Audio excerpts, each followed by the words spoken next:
ആ വാടാ വാടാ. ഡേയ് ഇരിക്കടാ. പിന്നെ എന്തൊക്കെയുണ്ട് വിശേഷം? സാമ്പത്തികമൊക്കെ എങ്ങനെ പോണു?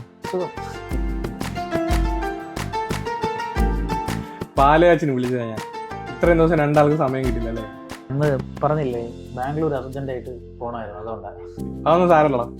എന്നെ പോലെ നിങ്ങളെ രണ്ടുപേരെയും മനസ്സിലാക്കിയിട്ടുള്ള ആരുണ്ട്? കല്യാണത്തിന് വരാത്തത് ആക്ച്വലി മനഃപൂർവ്വമല്ല. ഞാൻ ഈ നാട്ടിൽ നിന്ന് മാറി നിൽക്കാൻ വേണ്ടിയിട്ട് വെസ്റ്റ് ബംഗാൾ ഡെപ്യൂട്ടേഷൻ ചോദിച്ചു വാങ്ങിച്ചതാ, മൈൻഡ് ഒന്ന് റീഫ്രഷ് ആവാൻ വേണ്ടിയിട്ട്. അളിയ മനഃപൂർവ്വമല്ല.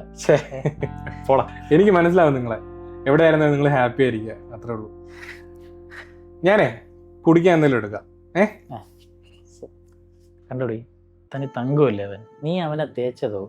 ഞാൻ അവൻ്റെ ബെസ്റ്റ് ഫ്രണ്ടായിരുന്നിട്ട് പോലും നിന്നെ കെട്ടിയതിനെ പറ്റി അവൻ എന്തെങ്കിലും സംസാരിച്ചു ഇല്ല. അതാണ് ക്യാരക്ടർ.